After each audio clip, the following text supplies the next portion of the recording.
Hello again, everyone, and welcome to another edition of Mixed Bag Radio. This is Pete Fornatale on location at the Museum of Television and Radio in New York City with my special guest today, Mike Smith.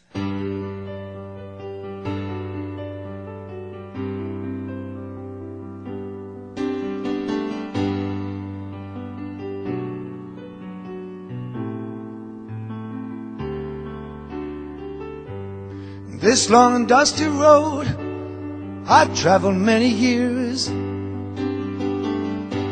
but I've still got the strength to smile.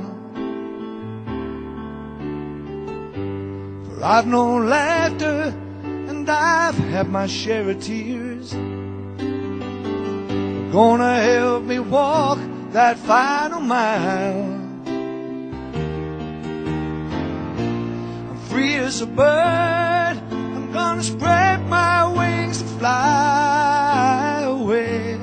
I'm feeling better now, I know. I'm higher than high, I'm gonna reach up to the sky. 'Cause there's not so very far to go. This long and dusty road almost brought me to my knees, but I've still got the strength to smile. I may feel weary, but that warm and gentle breeze is gonna help me walk that final mile. When I'll be free, free as a bird, I'm gonna spread my wings and fly away. I'm feeling better now, I know. I'm higher than high, I'm gonna reach up to the sky. 'Cause there's not so very far to go before I'm free.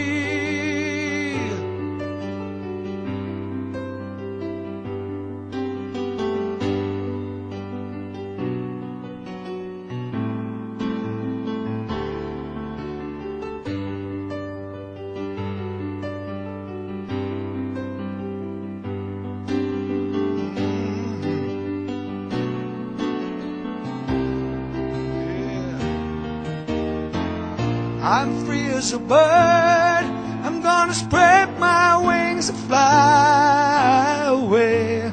I'm feeling better now, I know. I'm higher than high, I'm gonna reach up to the sky. 'Cause there's not so very far to go.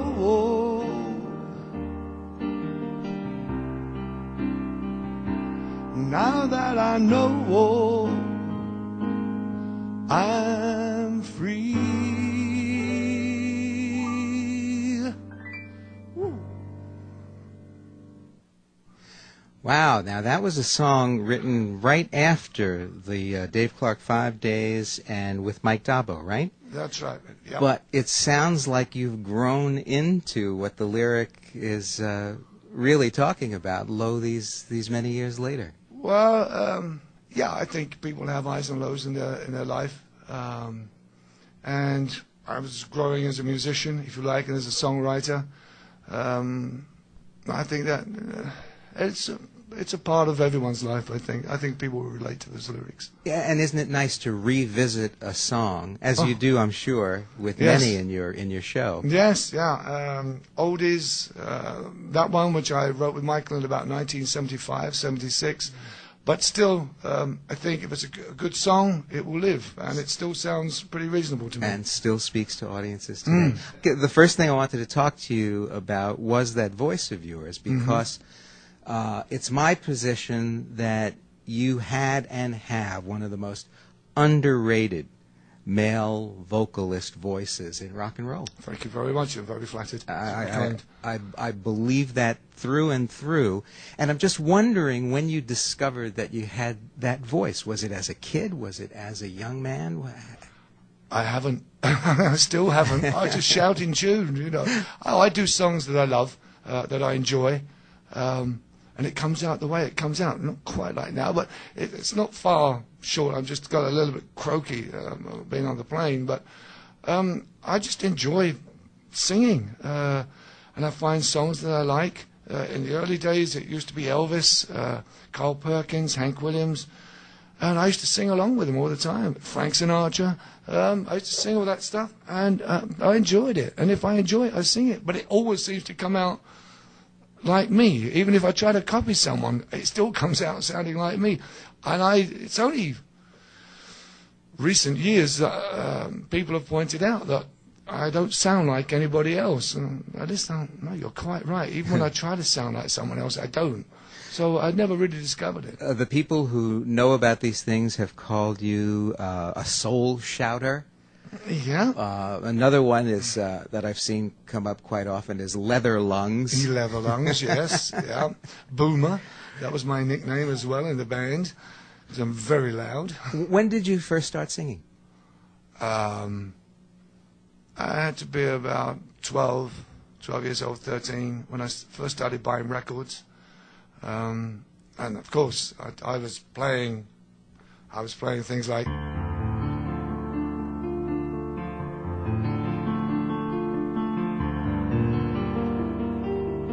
for Trinity College, and then I heard this. I had an accident. I had to stop playing with my right hand for about 6 months, and my teacher said, "Well, that doesn't mean your left hand can't work." So he gave me some exercises, but the exercises he gave me were. And then another one was, so I learned boogie woogie. And then the right hand came out the plasters, and of course, suddenly it was a, you know, when I'd gone from, and then I heard, well, since my baby left, I found a new place to dwell. It's down at the end of Lonely Street, that's Heartbreak Hotel. So suddenly I heard Elvis. And that was it. That's when you became a lifer. It's been downhill all the way since. You know. Oh, no. First public performance, do you remember? I was about 13. As I said, I discovered Elvis, and some guy came along to me and said, can you play that stuff? And I said, well, yeah, I mean, I can play Tchaikovsky, I don't find that too difficult. So he said, would you play in our pub? You know, so I said, well, yeah, I'll ask my mum and dad. He said, okay. He said, we'll pay you money. You know, we'll give you like $4 a night. So I went home to my mum and dad and said, listen, they've asked me to play in the pub. My dad said, well, if you want to, fine, you know. In those days, it was safe. Now, I'm not so sure. And I was 13 years old, and I went into a place called the Bush Hill Park Hotel, I think it was called. And I went in there and started playing, and they started paying me. And that was when I was about 13. Give us an example of some of the stuff you used to do. Okay. Oh, well, I said, blue moon out Kentucky just to keep on shining. Shining on the one that's gonna leave me blue. Oh, well, I said, blue moon out Kentucky just to keep on shining. Shining on the one that's gonna leave me blue. Well, it was on one moonlight night, stars shining bright. Where's gonna hide, love, say goodbye. A blue moon out Kentucky just to keep on shining. Shining on the one that's gonna leave me blue. All right. Very early Elvis stuff. And even like Hank Williams, what is it? Tonight my head is bowed in sorrow. I can't keep the tears from my eyes. My son calls another man daddy. The right to his love I've been denied. Hank Williams, Carl Perkins. Well, it's a 1 for the money, a 2 for the show, a 3 to get ready. Now go, cat, go, but don't you step on my blue suede shoes. Well, you can do anything but lay off of my blue suede shoes. And so forth. That was what I was doing back in those days. How were you exposed to this stuff? Was it the BBC or... There was a little record store at the end of my street, and he used to do imports. He used to buy records from America. That would be imported into England. And my first record I bought was Grieg's Piano Concerto and Ella Fitzgerald singing Every Time We Say Goodbye. That was my first two records. And then he said, hey, he said, you play piano. He said, you should listen to this. And these American imports were coming in. And there were the Contours, the Isley Brothers, Lightning Hopkins, all those kind of people. And I took them home and listened to them. And I thought, wow, that is exciting. Why do you love me? I can really move. Why do you love me? I'm in the groove. So I heard that, and I thought, that's very exciting. So I was buying those kind of records, which they weren't playing in on American radio, mainstream American radio. That's true. So that was why, people say about the Dave Clark 5 sound and American English sounds and everything. Actually, it was American music that hadn't been heard in America, coming to England. We were putting our slant on it and giving it back to America, and they thought it was all new, and it wasn't. Yeah. We were just listening to what was here. That was true, though, of the Beatles, certainly, the Stones, the Animals, all you guys. Oh, yeah, Was it? Long distance information, give me Memphis, Tennessee. We were listening to all that stuff, Chuck Berry. Put on your high heel sneakers and put that big hat on your head. It wasn't mainstream over here. We thought, we like that. It's get down, dirty, funky business. So we just put our slant on it, gave it back to America, and I said, we think this is brilliant. It's new. It's wonderful. Shh, don't tell them. Was that record store you're talking about in London? Yes, yeah, in North London, in Edmonton, where I was born. Now, how does a boy from London get identified with this so-called Tottenham sound? Well, Edmonton is next to Tottenham, and that's where David was born. David Clark, and so that's where they said we were all from there, but we weren't. Lenny was from Walthamstow, or Waltham Cross. Dennis was from Walthamstow. Rick was from South London somewhere, and I was from Edmonton, which is North London, and is next to Tottenham. Tell me what you recollect about meeting Dave and putting the group together. I was in a place called the Bushel Park Hotel, where I told you I started when I was 13, and I was with a couple of other guys. The drummer, called Alan Fowles, the other guitarist was a guy called Chris Boyle, and Lenny, who ended up in the Dave Clark Band, and then me on piano. So that was our little band, and we were called, what were we called? The Impalas, I think. A strong animal name. Yes. Anyway, David came down one evening and saw me play and sing, and he said, would you like to come? I'm making up a new band. Would you like to come and join it? And like every true musician who was into his music, I said, how much? No, I said, what is it? What you're playing and that. And he said, well, I rock and roll and different stuff. And I said, yeah, sure, fine, it sounds good. And he said, do you know a guitarist? And I said, well, I know none better than the guitarist that's playing with me now, Lenny Davidson. So we took Lenny. David knew Rick, the bass player, who went with Dave Clark 5, and he went and found Dennis Payton on sax, who was playing for another band, and that was how we got together. And then after that's a bit of a blur. When did you start hearing rumblings about this Liverpool group, the Beatles? I started hearing about them when we did Do You Love Me, because we were covered by a band called Brian Paul and the Tremolos, who just had a hit with Twist and Shout. And we did Do You Love Me, and we got covered by them. So they got to number 1 straight away, but we got to number 20. So that inspired us to go in and write. David said, go home and write something, and that's when I wrote Cloud All Over. And then they said, well, come and do it. You got to number 20, and they managed to get us on TV to a show called Thank You Lucky Stars, which is a very big show in England. Mm-hmm. On top of the bill was Del Shannon. There was an English girl group called the Vernon's Girls, then an English guitarist called Bert Whedon, I only know this because I've seen the pictures. And there were two hairy groups at the bottom, unknowns, called the Dave Clark Five and the Beatles.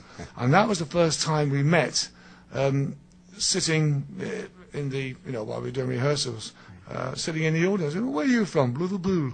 Where are you from? I said, London. Oh, what are you doing? Oh, it's a new record we've got. What do you do? I said, oh, well, glad all over. And that's where we first met.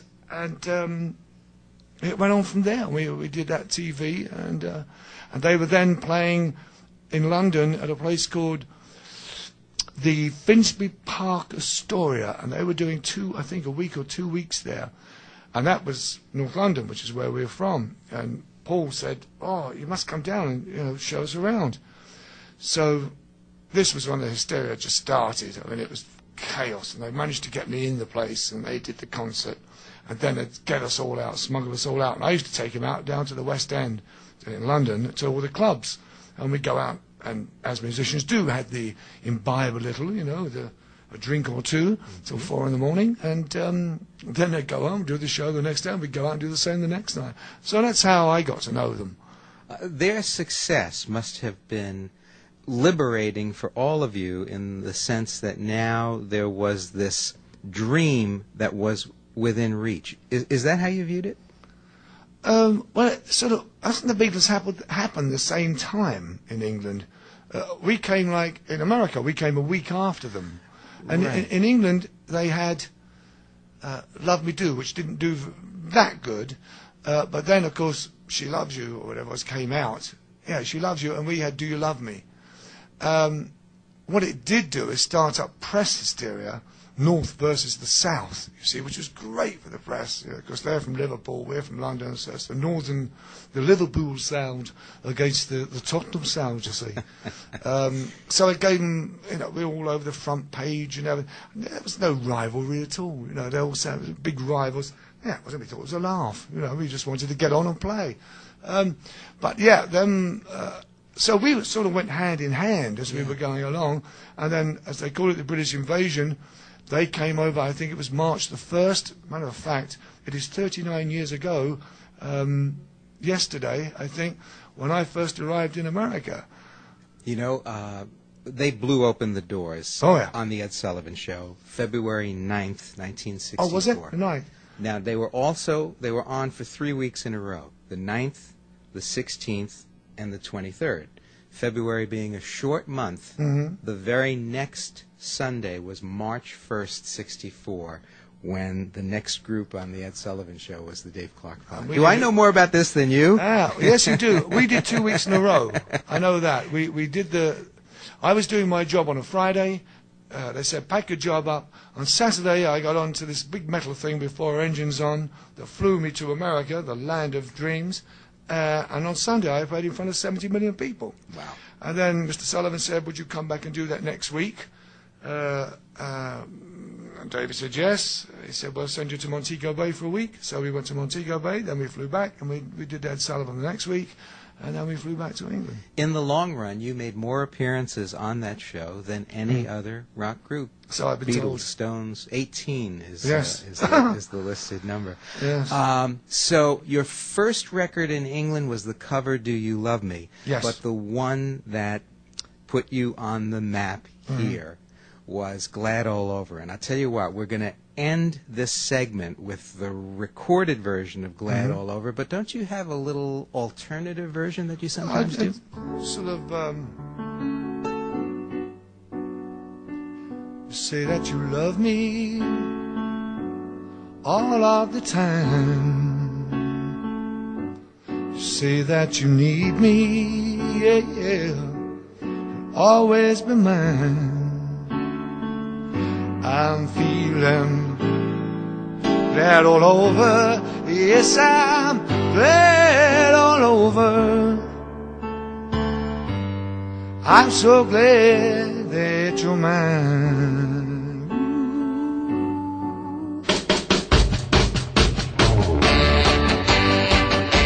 You say that you love me, all of the time, You say that you need me, you'll always be mine, I'm feeling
just reached the point in the story where Glad All Over becomes a phenomenon in the United States of America, and the Dave Clark Five become a phenomenon in the United States of America, even more so than back home in England. Is that right, Mike?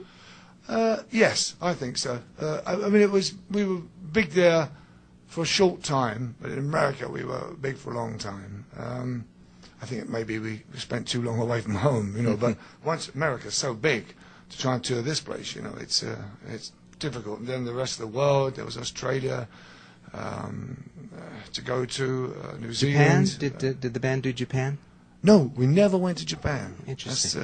The only time I went there was in '70 to conduct an orchestra, but otherwise we never played there, it was a shame. If you were going to try and describe the sound of the Dave Clark Five and how it differentiated from what other groups in your own country were doing, or in this country for that matter, how would you do it?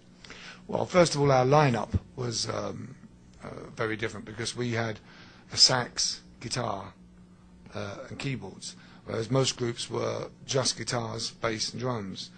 So that made us different for a start. And using a keyboard, there are inversions, as you know. So you play that, and then you get a guitar maybe playing up there, and when you put them together, it then stretches from. You're going all that. You're covering that whole thing. With a guitar, two guitars together, the sound is very similar, so you may not hear the different inversions. It's far more difficult to hear them. But with a piano and a guitar, it makes a much bigger sound, and that's why everybody now says we came to your concerts and it was a wall. I know it's been said before, but it was a wall of sound. We couldn't believe it, and I think that's part of the reason of the span of the piano with the guitar, and also remembering other people in the band, Dennis on sax, who had a hard job really to a solo sax to fit into a rhythm section, but he would always work out a good solo line that he could play that would go along with the rhythm that we were playing. So that was another colour coming in. Yeah. So you had three different colours there that no one else was using, you know, in that combination. It was big, it was loud, there was nothing subtle. Not unlike my new band, yes, you're quite right. And when I asked you what we should play to illustrate the bigness and the sound of the Dave Clark Five, you chose Any Way You Want It. Tell me a little about that. That's the antithesis of the big sound, if you like. That is guitars. I think Dennis was on baritone on that, I'm not sure. And the organ combining together to make that big sound. And you can hear it on there. And the voice is screaming away, as usual. And we're doing that live. But there's been a few people in America, Stevie Van Zandt, you know, who said that blew his mind when he heard that record. And he plays it quite often. That's another one I will be doing in the show as well. Let's listen on Mixed Bag Radio. Any way you want it, you can call me any day. Hey. Any way you want it, you can always hear me say, hey. It's alright, it's alright, it's alright, it's alright, it's alright, it's alright, it's alright. So any way you want it, that's the way it will be. You don't want money, you don't want a diamond ring. Hey, you say you want my loving more than any other thing. Hey, it's alright.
That's Any Way You Want It, the original recording by the Dave Clark Five. My guest on Mixed Bag Radio today, Mike Smith.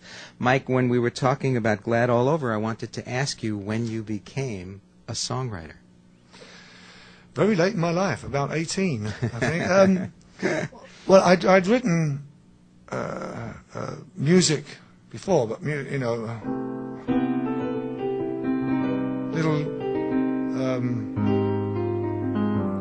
jazzy things. But I'd never written a song before.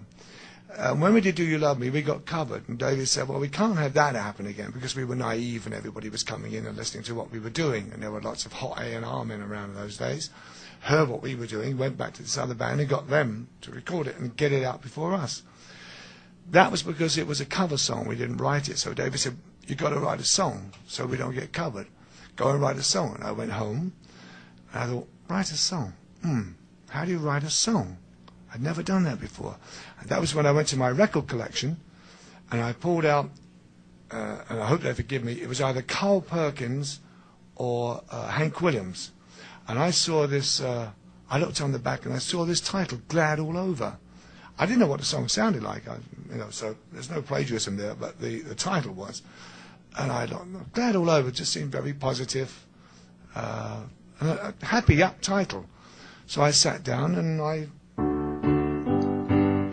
wrote Glad All Over. The song is credited to you and Dave. Mm-hmm. Was it a true collaboration, a true songwriting partnership? No, well, what we used to do is David would say, go home, write a song, let me hear it, and if he liked it, then it went on the album, okay. Or it was released. And what about the final arrangement? In other words, did the other band members participate in the creation of the ultimate songs? Yeah, as I said, like with Dennis with the baritone, on Wild Weekend, which is from the film, right. You'll hear him play, which is very unusual for a rock and roll band, he played a baritone solo. You can hear him chugging away in the back, and then it comes to the solo, and he plays a baritone solo. No, it was a matter of getting in the studio. Well, we used to go to my house. As you sit down, and I'd say, well, this is how the song goes, And we'd work out, okay, what goes with that? Well, the bass does that, the drums do that, the guitar does that, sax does that, and we'd work it out. Then we'd go into the studio, and then in those days you didn't use cans, whatever you call them. Earphones. You'd have a speaker. You'd have your own speaker, and you'd hear that. That's why there's no sort of real stereo recordings, true stereo recordings. No, we all contributed to the arrangements. If it got a bit musical and a bit carried away with itself, like with a song Lenny wrote called When,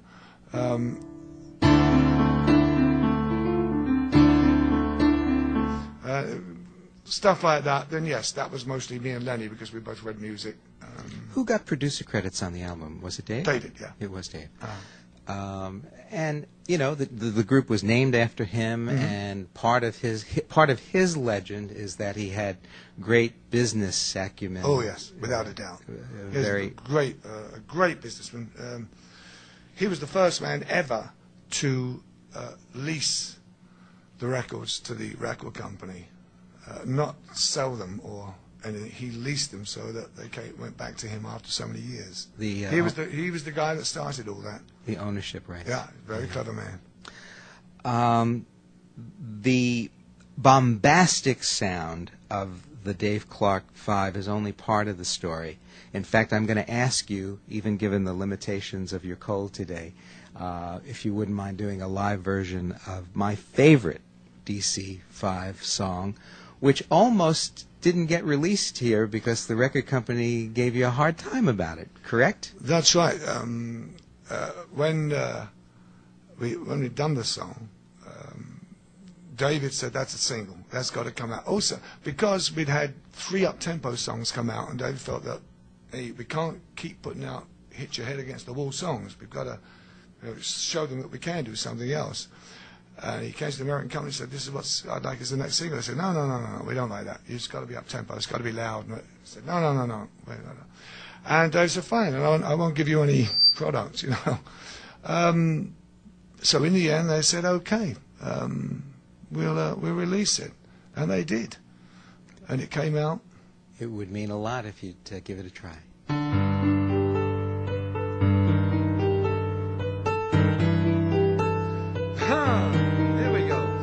It's right that I should care about you and try to make you happy when you're blue.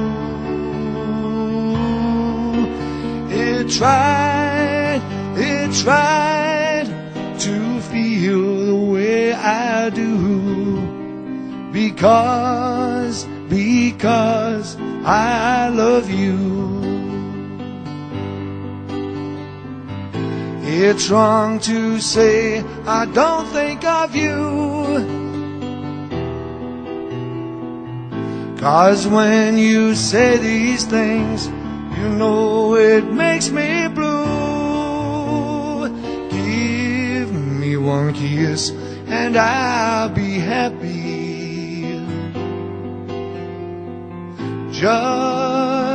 Just to be with you. Oh, yeah. Give me a chance to be near you because I love you. Because I love you. You'd think I'd have learnt it by now, wouldn't you, after all those years? I really appreciate That's you a doing pleasure. that. Truly, truly a classic. Because a live version by Mike Smith of the Dave Clark Five. I should ask you about that blur of the first wave of success. It wasn't as if you guys had time to take a breath. No, we didn't. It was, as I said, I packed up my job on Friday, got on a plane on Saturday, and played in front of 70 million people on Sunday. It was a blur. The first couple of years, I mean, we came to America, we were in hotels, you couldn't go out. When we arrived at the airport, there were about 15,000 kids at the airport. When we arrived at the Warwick Hotel, there were about 10,000 kids around that, the police estimations. So you couldn't get out your hotel, you couldn't go anywhere. You were locked away day and night. And that was a bit of a pain, I've got to be honest, but it was still fun. You know, come on, we're doing something that we love, bring a lot of pleasure to people, so it was fun. What I can remember, I'd see films, that's the only way I remember it. Did you think it would go on forever, or Oh, did no. you expect... I was amazed it even got started, let that go on forever. No, it had a limited life. We had our 5 minutes, or was it 15 minutes, he said? Yeah. Everyone has their 15 minutes of fame. Ours just lasted a little bit longer, that's all. Mm-hmm, But no. Got to remember, was it Kipling said, if you can face disaster and success, those two imposters, and treat them just the same, that's what it is, you know, it's just passing. A little later on in the group's career, there was another hit. The hits kept on coming, as the phrase goes on radio in this country. But one of the other DC5 hits that we talked about that you singled out to play today is Try Too Hard. How come you picked that one, Mike? The piano's featured. No, I mean, well, it is featured actually, but also for all you music connoisseurs, as you more likely can hear, I think it's a 3/4, 5/4, and a 6/8 bar. 3 bars put in there just to throw everybody off. So if you're playing on the beat or clapping on the beat or off the beat, it goes to the other. It was like Take 5 or On Square Dance. You know, you can't work it out. What did they do? They made a mistake. No, they didn't. They did it again. You know, it was that.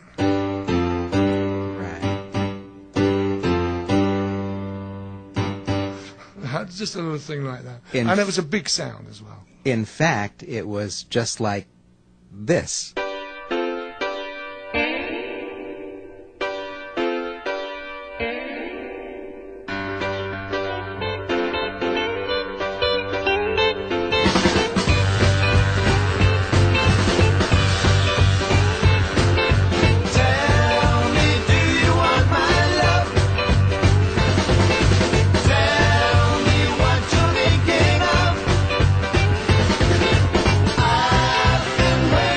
So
What do you call your current group, Mike?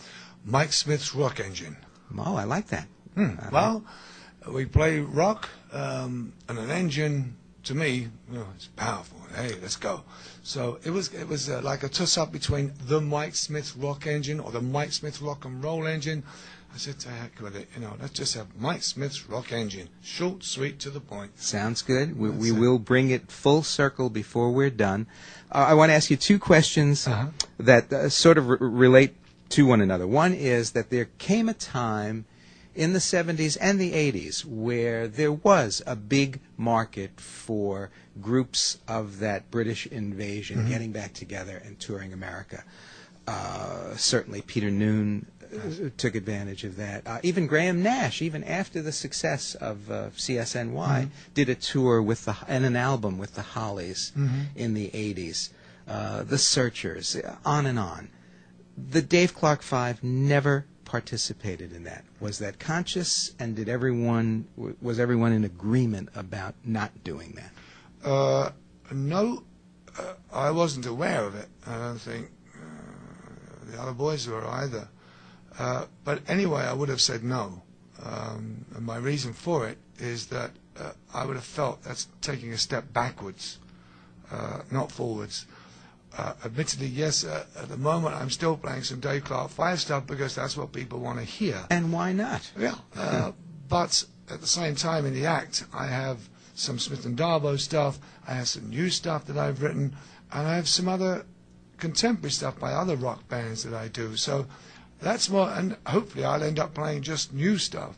But I still play old rock and roll, Little Richard, that kind of thing. I will always play that. But no, I think to go back like on a 60s package and that would have been a retrograde step, would be a step backwards. And I'm not really interested in that. I can change today and I can change tomorrow, but I can't change yesterday. So I just look forward. That doesn't sound conceited or anything like that. It doesn't mean to be. It's just that I can't change what's been done.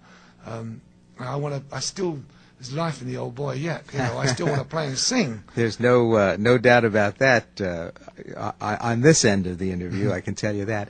The other question was, there was a time when you left performing, when we first met, in fact, which was somewhere in the 80s. You were doing jingles and doing commercials for TV and theme music for TV. Can you tell me a little bit about your thought process in leaving performing behind for a while and then now getting back into it? Right, if you've got the odd 2 hours, I'll no, I jest. I after the Dave Clark 5, after the Smith and Darbo and all that, I got a little bit tired of being the front man and taking all the pressure. And I thought it'd be nice to be behind the scenes for a change. So I started with the commercials and theme music for TV in America and in England, and around the world, actually, now I come to think of it. Don't ask me what, because I can never remember. And then I had fun doing that. I got to travel. I did work here in Los Angeles, in Germany, all over the world. And then I thought, well, I've had fun with that. What else can I do? And I know how to make records, so I'll make other people's records. So there was a rising star in England called Michael Ball, who has actually been a big hit here, although people don't know it, on Broadway. He's a musical singer, and he did Phantom of the Opera, Les Miserables. Right. Has a wonderful voice. He's a very funny guy, and all the ladies love him. Swine. And he and the record company asked me if I would produce him. I said yes, because I listened to him sing. I went and saw him, and I listened to him sing. I said, yeah, I'd love to produce him. He can sing. He's a proper singer, not like me. I'm a shouter. And we went into the studio, and we made our first album together, and that was #1. We made our second album together. That was #1. We made our third album together. We made 4 albums in all. The last one, which is one of my proudest achievements, is called The Musicals. And we did American musicals, mostly West Side Story, and I can't remember them all now, but I took a lot of care and attention to that. A lot of love went into that one, and it showed. And for Michael as well. And then after that, I was asked to produce Shirley Bassey, the diva, and everybody said you must be mad. I found her to be nothing but smashing. She expects no more of other people than she expects of herself. You give 110% to the project while you're involved in it. She, just doesn't suffer fools gladly. I found her smashing. She's great to work with. Great voice. And very easy to work with, actually. And I did the album with her. I'll try and cut this down. I got tired of living in England, despite what Dickens said. And I moved to Spain. And I was asked, because of the peace and quiet, I love the peace and quiet. And I was asked to do a charity, play at a charity for children, abused children. And I said, well, I don't have a band. And they said, well, could you get one? And I said, well, I'll try and find out. I managed to get a band together, which consisted of the band that you will hear, Mike Smith's Rock Engine. We went on stage. We played that night. We raised $100,000 for the children. And we came off, and we all sat down. The one prerequisite I had for everybody was that they had to love rock and roll. And all the guys loved rock and roll. And I said to them, I just had the best 2 hours of not my life, but the last 20 years. I enjoyed that so much, singing and playing. I said, great. I said, shall we see if we can take it a stage further? And they said, okay, fine. So I got in touch with Margot Lewis at TCI. And I said, listen, I'm thinking of, she said, certainly, boom, bang, bang, and I have a tour. And I'm now back performing live, and I love it. It's rock and roll. It's supposed to be fun. As long as it's fun, I'll keep doing it. As we say here, like riding a bicycle, you never forget. Oh, no. And playing rock and roll is something that you can't be taught. It's something that is feel. You can study as many books as you like, and you can listen, and you can watch, and you can do anything you like. But unless you have the feel for it, you'll never play it. Plans to record, Mike? Yes, I've already. I have been approached by a couple of record companies already, but I said, thank you very much. I'm very flattered. I'm very honoured that you're asking me to make records. But I've got a tour coming up, and I can only do one thing at a time and do it properly. I don't do things by half. It's 100% or it's nothing. So if I'm doing a tour, I have to give that my full 100% concentration. Then when the tour is over, then we start talking records, then the record gets 100% of my concentration. Then when I finish the record, they're already talking about the next tour now. So I know I've got to start getting that, and that will get, I can't mix and match. It's too much. You're going to be busy for a while. I'm glad we were able to catch up with you today. And that material will be road tested by the time you do get around to recording it, which is terrific. Covers have been a part of your life from your earliest days, as you've illustrated throughout our time together. All different genres of music, all different artists from American rock and roll. There's a more recent cover that I hear you doing by one of my rock and roll heroes. Oh, yes. Bruce Springsteen. Oh, that one, yes. How's that going out? Got a wife and kid and bought him a jack. And I never came back. Just like a river that don't know where it's flowing. I left the love and I just kept going. Forgot the words. Everybody's got a hungry heart. Everybody's got a hungry heart. And your money and you play your part. 'Cause everybody's got a hungry, hungry heart. Whoa, whoa, whoa. So I must gotta get the words right because I'm going to be performing that soon. It is part of the set. So yes, it will be. And I will get the words right. We've given people a taste, and now they'll have to come out to the show to see the full band. Well, if you want... There's enough problems in this world. If you want to come and take 2 hours off from all your problems, an hour and a half, 2 hours, come to a show. And you can keep your feet still, then you're ill. This anthology that came out in the 90s on Hollywood Records, 50 classic tracks by the DC-5. I must get one. Yeah. You should.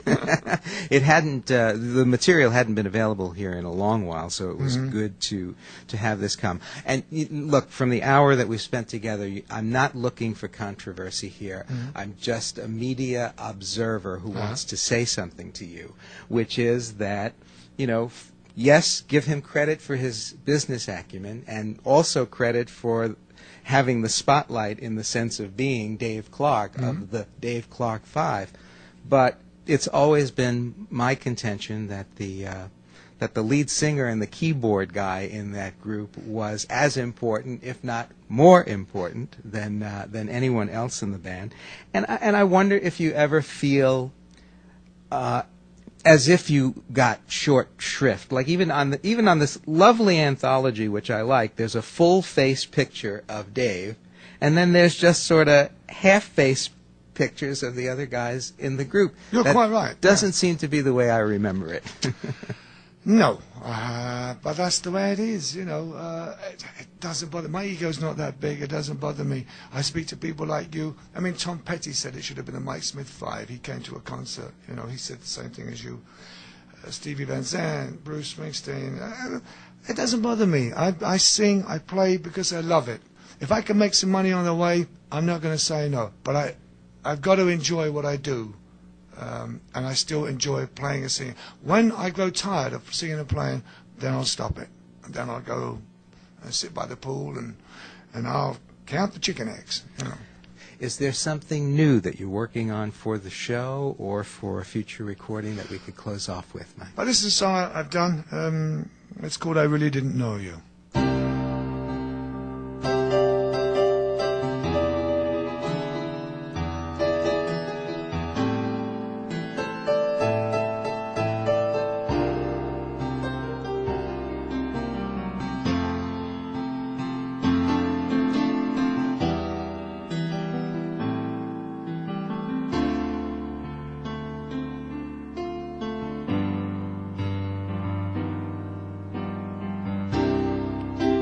So you've made your mind up. You can't take it anymore. I watched you pack your suitcase. Oh yes, darling. I heard the taxi at the door.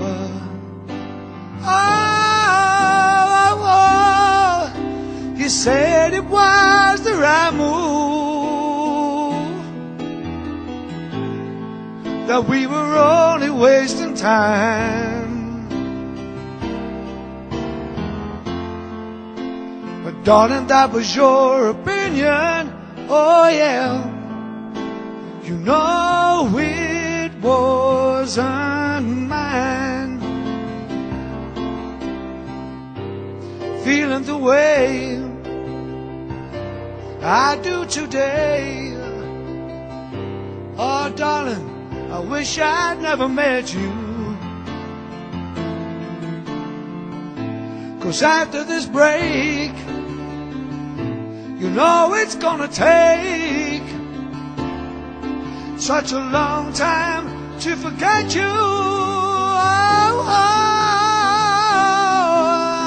can't believe it's over. No, I can't believe we're through. I didn't really think you'd do it. Goes to show I really didn't know you. Whoa, whoa, you. I really didn't know you.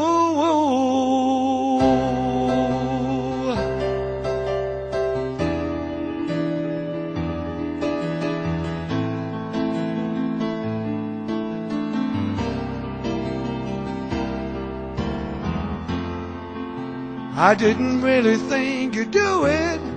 Goes to show I really didn't know you.